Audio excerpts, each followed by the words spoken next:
Good morning. आज के इस वीडियो लेक्चर में मैं सीमा गुलाटी थर्ड ईयर के स्टूडेंट्स को एक ऑर्गेनिक प्रिपरेशन करना सिखाऊंगी। हमारी आज की प्रिपरेशन का नाम है preparation of Meta dinitrobenzene. Nitrobenzene का अगर हम नाइट्रेशन करते हैं तो मेटा डाइनाइट्रोबेंजीन बनता है। आप जानते ही हैं कि नाइट्रो समूह एक मेटा डायरेक्टिंग ग्रुप है। मेटा डायरेक्टिंग ग्रुप है का मतलब नाइट्रो समूह की उपस्थिति के कारण ऑर्थो एवं पैरा पोजीशंस पर डेल्टा धन मान बढ़ जाता है। इसका मतलब ये हुआ कि मेटा पोजीशन पर इलेक्ट्रॉन डेंसिटी अधिक है, इसलिए इनकमिंग जो नाइट्रोनियम आयन है वह मेटा पोजीशन पर आक्रमण करेगा और मेटा डाइनाइट्रोबेंजीन बनता है। एरोमेटिक हाइड्रोकार्बन को अगर हम सांद्र नाइट्रिक अम्ल और सांद्र सल्फ्यूरिक अम्ल के मिश्रण के साथ गर्म करते हैं तो नाइट्रेशन रिएक्शन होती है। एरोमेटिक वलय का हाइड्रोजन परमाणु नाइट्रो समूह द्वारा प्रतिस्थापित हो जाता है। मैकेनिज्म देखिए इस रिएक्शन का। मैकेनिज्म को मैं बेंजीन से समझा रही हूँ। यहाँ पर जब सांद्र सल्फ्यूरिक अम्ल और सांद्र नाइट्रिक अम्ल क्रिया करते हैं तो नाइट्रोनियम आयन बनता है जिसपे कि पॉजिटिव चार्ज है, इसलिए यह एक इलेक्ट्रॉन स्नेही है। बेंजीन इलेक्ट्रॉन स्नेही अभिक्रियाएं देता है, इसलिए जब हम बेंजीन की से क्रिया कराते हैं तो एरिनियम आयन बनता है जो बाद में प्रोटॉन को त्याग कर नाइट्रेशन प्रोडक्ट जो है वो हमें मिलता है। इसके बाद इस रिएक्शन को करने के लिए हमें कौन कौन से केमिकल रिक्वायर्ड हैं वह देखिए। सबसे पहले इसमें हमें नाइट्रोबेंजीन चाहिए और ये नाइट्रोबेंजीन हमें लगभग 7.5 ml के आसपास रिक्वायर्ड होती है। HNO3 फ्यूमिंग होना चाहिए, वो हमें 9 ml रिक्वायर्ड है। और H2SO4 कंसनट्रेट H2SO4 चाहिए, इसके लिए हमें 13 ml जो है वो रिक्वायर्ड है।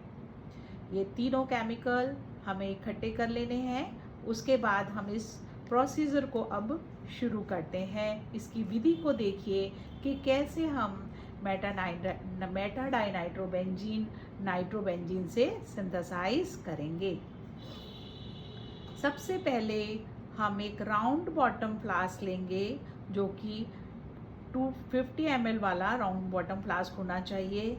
इस पर हम रिफ्लेक्स कंडेंसर फिट कर लेते हैं। इसमें हम रिफ्लेक्स कंडेंसर के थ्रू ही 9 ml फ्यूमिंग HNO3 पहले डालेंगे। इसके बाद इसमें 13 ml कंसनट्रेट H2SO4 को धीरे धीरे मिश्रण को हिलाते हुए डालते हैं।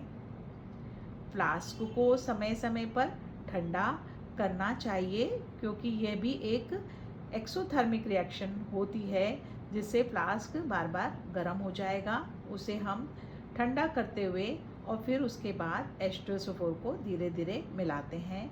इस तरह से ये हमारा नाइट्रेटिंग मिक्सचर जो है रेडी हो गया है। अब इस नाइट्रेटिंग मिक्सचर में हम 1-1 ml जो है नाइट्रोबेंजीन को धीरे धीरे हिलाते हुए डालते हैं। ठीक है, बिल्कुल 1-1 ml के फ्रैक्शंस ही डालने हैं इसमें धीरे धीरे। अगेन ये रिएक्शन एक एक्सोथर्मिक रिएक्शन है, तो इसलिए जो मिश्रण है, जो रिएक्टिंग मिक्सचर है हमारा, वो भूरे रंग का हो जाता है, लाल भूरे से रंग का हो जाता है। इस फ्लास्क को हम वाटर बाथ पर 30 मिनट के लिए रिफ्लेक्स करते हैं, है ना। नीचे हम बर्नर लगा देंगे और वाटर बाथ ले लेंगे और फिर हमारे इस रिएक्शन मिक्सचर को स्टैंड पे कस के हम रिफ्लेक्स करना शुरू कर देते हैं। लगभग 30 मिनट के आसपास यह रिएक्शन, यह नाइट्रेशन कंप्लीट हो जाता है। पर फिर भी हम टेस्ट करने के लिए कि हमारा जो नाइट्रेशन है कंप्लीट हुआ कि नहीं, मेटाडाइनाइट्रोबेंजीन बना कि नहीं, उसके लिए हम 2-3 बूंद जो है ठंडे पानी में डाल के देखते हैं। अगर नाइट्रोबेंजीन, मेटाडाइनाइट्रोबेंजीन जो है वो पीले ठोस रंग का होता है, अगर हमें प्रेसिपिटेट दिखने लगे पीले रंग का, तो हम ये मान लेंगे कि हमारा जो है वह रिफ्लेक्स कंप्लीट हो गया है। अगर रिफ्लेक्स जो है कंप्लीट हो जाए तो उसके बाद हम इस फ्लास्क को ठंडा करते हैं पहले, और फिर उसको 300 ml के आसपास बर्फ़ के पानी में इस फ्लास्क के मिश्रण को जो है उलट देते हैं। मेटाडाइनाइट्रोबेंजीन पीले ठोस के रूप में अलग हो जाता है। अब हम इसे बुकनर की मदद से और सक्शन की मदद से छान लेते हैं। छानने के बाद इसे वॉश करेंगे हम।